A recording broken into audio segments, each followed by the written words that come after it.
అందరికీ నమస్కారం. కీర్తనం ఆత్మ నివేదనం ఛానల్కి స్వాగతం. పంచకేశవ క్షేత్రాలలో మరొక ముఖ్యమైన కేశవ స్వామి క్షేత్రం మండపాక. ఈరోజు ఈ వీడియోలో మండపాక కేశవస్వామి దేవాలయాన్ని అయితే మనం సందర్శించబోతున్నాం. మండపాక తణుకు పట్టణానికి దాదాపు 6.5 కిలోమీటర్ల దూరంలో ఉంటుంది.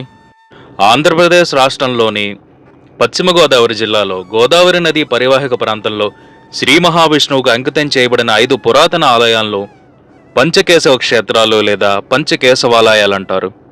ఇవి ఎంతో పవిత్రమైనవి మరియు పురాణ ప్రాధాన్యత కలిగినవి. ఈ పంచకేశవ క్షేత్రాలు ఉన్న ప్రదేశాలు తణుకు, మండపాక, కొఠాలపర్రు, దువ్వ, రాలి.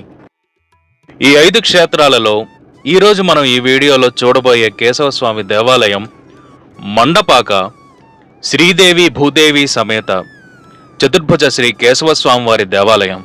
పవిత్ర శివకేశవ క్షేత్రాన్ని కలిగి ఉన్న ఈ గ్రామమే శ్రీ మాండవ్య మహాముని తపస్సు చేసిన ప్రదేశంగా స్థల పురాణాలు చెబుతున్నాయి. ఈ గ్రామాన్ని మాండవ్య క్షేత్రంగా పిలిచేవారు. కాలక్రమంలో ఈ ప్రదేశాన్ని మండపాకగా వ్యవహరిస్తున్నారు. ఆలయ ప్రాంగణంలో అడుగుపెట్టిన వెంటనే భక్తుల మనస్సులు ప్రశాంతతతో నిండిపోతాయి. దానికి కారణం ఆ ప్రాంగణంలోనే ఉన్న శ్రీ స్వామివారి వనం. ఈ వనంలో మన హైందవ సంప్రదాయంలో దేవతా స్వరూపాలుగా భావించే ఎన్నో వృక్షాలున్నాయి. ఇప్పుడు మీరు చూస్తున్న ఈ వృక్షం కదంబ వృక్షం. ఇది సాక్షాత్ ఆ జగన్మాత మహిషాసుర మర్దిని స్వరూపంగా భావిస్తారు. అలాగే చంద్రుడు అధిదేవతగా కొలవబడే మారేడు, సాక్షాత్ శ్రీ మహావిష్ణువుగా భావించే అశ్వత్థ వృక్షం, జమ్మి, తులసి, ఉసిరి, మామిడి వంటి మరెన్నో వృక్షాలను, మొక్కలను మనం ఇక్కడ వీక్షించవచ్చు. తెలియని వారి కోసం అదే వృక్షము, ఆ వృక్ష ప్రాశస్త్యము బోర్డ్స్ పెట్టడం జరిగింది. ఇలా ప్రకృతిని, ముఖ్యంగా వృక్షాలను దేవతలుగా భావించి పూజించి వాటిని సంరక్షించడం, తద్వారా పర్యావరణ పరిరక్షణ అనేది ఈ ఆచారం యొక్క అంతరార్థం. ఈ ఆచారాన్ని అర్థం చేసుకుని ఈ వనాన్ని చాలా చక్కగా సంరక్షిస్తున్నారు ఆలయ అధికారులు. ఈ గ్రామంలోని శివాలయాన్ని సోమేశ్వరాలయంగాను, కేశవాలయాన్ని చతుర్భుజ కేశవాలయంగాను వ్యవహరించేవారు. ఈ కేశవాలయం పంచకేశవ క్షేత్రాలలో ఒకటిగా పిలువబడుతుంది. సోమేశ్వరాలయం గ్రామం మధ్యలో ఉండటం ఇక్కడ ప్రత్యేకత. స్థల పురాణం ప్రకారం పూర్వకాలంలో ప్రస్తుతం గ్రామం ఉన్న ప్రదేశం అంతా ఒక బహిరంగ ప్రదేశమని, గోదావరి నదీ తీరంలో ఎక్కువగా పచ్చిక బయళ్లు ఉండేవి. ఈ పచ్చిక బయళ్లలో గొల్లలు మందలుగా గొర్రెలను, మేకలను మేపుతుండేవారు. ఇది మందపాక గ్రామంగా వ్యవహరించబడేది. కాలక్రమేణా మండపాకగా వ్యవహరించబడుతుంది. ఇలా గొల్లలు మేకలను, గొర్రెలను మేపుతున్న సమయంలో ఒక రోజున ఓంకార శబ్దం వినిపిస్తుంది. గ్రామస్తులందరూ పరిశీలించగా సుమారు 5 అడుగుల శ్రీ కేశవస్వామి వారి విగ్రహం వారికి దర్శనమిస్తుంది. శ్రీదేవి భూదేవి సహిత శ్రీ కేశవస్వామి వారి విగ్రహాన్ని అప్పటి నూజివీడి జమీందారులు అయిన శ్రీ ధర్మ అప్పారావు గారుగా ప్రసిద్ధి చెందిన శ్రీ రాజా వెంకట నరసింహ అప్పారావు బహదూర్ జమీందారు గారు స్వామివారి విగ్రహ సంపదను చూసి ఆనందించి ఆలయాన్ని నిర్మించే నిమిత్తం పొట్టలు తవ్వించగా భూమి లోపల పూర్వం నిర్మించిన పునాదులు కనిపిస్తాయి. ఆ విగ్రహం పూర్వం మాండవ్య మహర్షి చేత ప్రతిష్ఠ చేసిన విగ్రహమని, పునాదులు పూర్వకాలపు పునాదులని తలచి జమీందారు గారు ఆలయ గోపుర ప్రాకారాలను నిర్మింపజేశారు.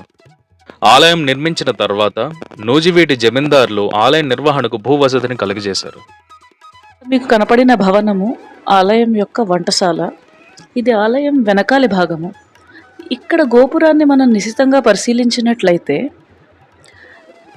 ఈ శిల్పకళ చూపరులను విపరీతంగా ఆకట్టుకుంటుంది. ప్రధానంగా సీతాలక్ష్మణ సమేత శ్రీరామచంద్రుల వారి విగ్రహం, అలాగే శ్రీ మహావిష్ణువు దశావతార వర్ణనలకు సంబంధించిన విగ్రహాలు, అనేక పురాణ వర్ణనలు, దేవీ దేవతా మూర్తులు, శిల్పాలు, విగ్రహాలు మనకి ఇక్కడ దర్శనమిస్తాయి. ఇక్కడ ప్రధాన ఆకర్షణ గర్భాలయ గోపుర శిఖరంపై ఉన్న సుదర్శన చక్రము. అలాగే సుదర్శన చక్రాన్ని ధరించిన శ్రీ మహావిష్ణువు, ఆదిశేషువుపై పవళించిన శ్రీ మహావిష్ణువు, ఇంకా నవగ్రహ విగ్రహాలు, ఇలా రకరకాల విగ్రహాలు, శిల్పాలు మనకి కనువిందు చేస్తాయి. ఇకపోతే ఈసారి మీరు ఎప్పుడైనా ఏదైనా దేవాలయానికి వెళ్ళినప్పుడు గమనించండి, సాధారణంగా శిల్పకళలో ఏం చేస్తారంటే క్రింది వరుసలో జంతు ఆకారాలను చెక్కుతూ ఉంటారు.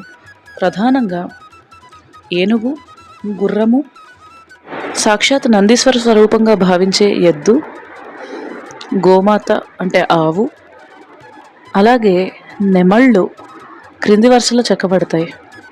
ఇక్కడ చెక్కబడిన 2 జంతు ఆకారాలను చూడండి. ఇలా చెక్కడం అనేది సాధారణమైన విషయం కాదు. ఎందుకంటే ఇది చూపరులకు మిథ్యను కలుగజేస్తుంది. మీరు సరిగ్గా పరిశీలించి చూడండి.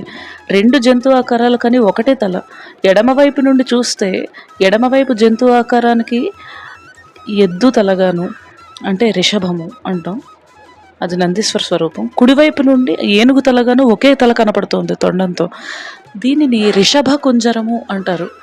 అంటే ఏంటంటే ఎడమవైపు రిషభము, కుడివైపు కుంజరము, అంటే ఏనుగు ఆకారాలు చెక్కినప్పటికీ తల ఒకటే. ఇటువైపు నుండి చూస్తే అది ఆ జంతువు తలగా కనపడుతుంది. ఈ రిషభ కుంజరం అనేది సహజంగా హోయసాలులు, చోళులు కట్టించిన గుడుల్లో కనపడుతుంది. ముఖ్యంగా ఈ రిషభ కుంజరం తమిళనాడులోని ఐరావతేశ్వర ఆలయంలో కనపడుతుంది.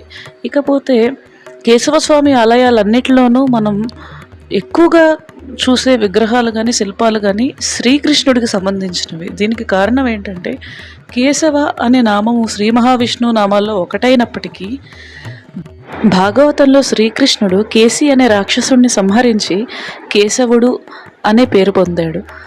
అందువలన మిగిలిన అన్ని దశావతార రూపాల కన్నా కృష్ణ రూపము ఎక్కువగా మనం కేశవస్వామి ఆలయాల్లో చూస్తూ ఉంటాం. ఇకపోతే మీరు చూస్తున్న ఈ ప్రాంగణము, ఈ బోర్డు శ్రీ కేశవస్వామి వారి దేవస్థానానికి అనుసంధానించబడి ఉన్న కళ్యాణ మండపం. ఎవరైనా స్వామివారి సన్నిధిలో వివాహాది శుభకార్యాలు చేసుకోవాలనుకుంటే ఈ ఆలయం దేవాదాయ ధర్మాదాయ శాఖ ఆధ్వర్యంలో ఉంది కనుక ఇక్కడికి వచ్చి మీరు ఈ సంబంధిత అధికారిని కలిసి మీకు కావాల్సిన రోజున ఆ రుసుము చెల్లించి మీరు కళ్యాణ మండపాన్ని మీ పేరు మీద నమోదు చేసుకోవచ్చు. ఆ రోజుకి ఆ వివరాలన్నీ కూడా భక్తులకు సులభంగా అర్థమయ్యేలాగా ఎక్కడికక్కడ సమాచారాన్ని బోర్డ్స్ రూపంలో కార్యనిర్వహణాధికారులు పెట్టి ఉన్నారు. ఇక్కడ మీకు కనపడిన ఈ శిల్పము శ్రీ మహావిష్ణువు తిరుమలకు వచ్చి తిరుమల కొండపైన సేద తీరుతూ ఉండగా ఆయన చుట్టూ ఒక పుట్ట కట్టింది. ఆకలితో ఉన్న ఆయనకు ఆకలి తీర్చుటకై బ్రహ్మదేవుడు గోరూపంలో ఇచ్చి పుట్టలో పాలు కురిపించారు. ఆ సన్నివేశాన్ని మనం ఇక్కడ చూడవచ్చు. అలాగే ఇక్కడ మీకు కనిపిస్తున్న ఈ చిన్న ఆలయము గరుడాళ్వార్ అంటే గరుత్మంతుని యొక్క ఆలయము. ఇది సరిగ్గా ప్రధాన ఆలయానికి ఎదురుగా ఉంటుంది. అలాగే ధ్వజస్తంభము వెనకాలి భాగంలో ఉంటుంది. ఈ ఆలయం పైన గరుత్మంతుని యొక్క చిన్న విగ్రహం కూడా పెట్టారు. ఈ ఆలయానికి ఎదురుగుండా శ్రీ స్వామివారి ప్రధాన ఆలయానికి ద్వారపాలకులుగా జయ విజయాలు కనిపిస్తారు. ఇకపోతే పంచకేశవ క్షేత్రాలు 5 ఏమిటి, ప్రదేశాలు పేర్లు, విగ్రహ రూపాలు ఇక్కడ భక్తుల కోసం దర్శనార్థం పెట్టడం జరిగింది. ఇక్కడ మరొక విశేషం, శ్రీ స్వామివారి ఆలయం సుమారు 72 అడుగుల ఎత్తుగల రాజగోపుర నిర్మాణం ఒక మోగశిల్పి చేతుల మీదుగా జరిగింది. ఎంతో చక్కటి శిల్పకళతో మనకి రాజగోపురం అయితే దర్శనమిస్తుంది. ఇప్పుడు గోపురం పై భాగానికి వెళ్ళడానికి లేదు, మరమ్మతుల కోసం మెట్ల దారిని మూసివేశారు. ఇప్పుడు మీకు కనపడుతున్న మెట్లకి పక్కనే రథశాల కూడా ఉంది. అలాగే ధ్వజస్తంభము, ఆ ధ్వజస్తంభం పైన తిరునామాలు. చూసారా ఎంత ఆహ్లాదకరంగా ఉందో వాతావరణం.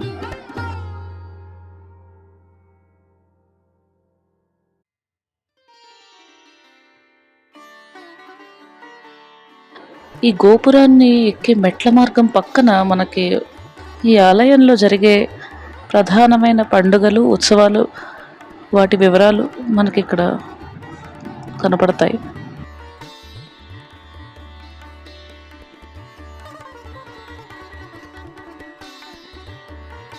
ఇక్కడ మనకు కనపడుతున్న ప్రవేశ ద్వారము సింహద్వారము కాదు. తర్వాత కాలంలో ఎక్కువ మంది భక్తులు సందర్శించినప్పుడు వారి సౌకర్యార్థం కట్టిన వేరే ప్రవేశ ద్వారము. ఎంతో చక్కటి శిల్పకళతో, పురాణ గాథలతో ప్రాముఖ్యత సంతరించుకున్న మండపాక శ్రీ కేశవస్వామి వారి దేవాలయాన్ని సందర్శించండి.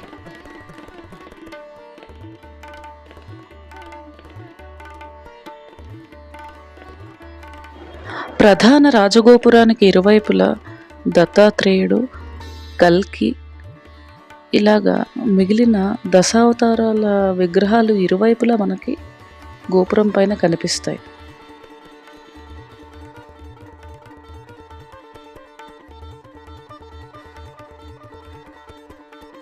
ఇక్కడ కనపడుతున్న మండపంలోనే స్వామివారి కళ్యాణం జరుగుతుంది.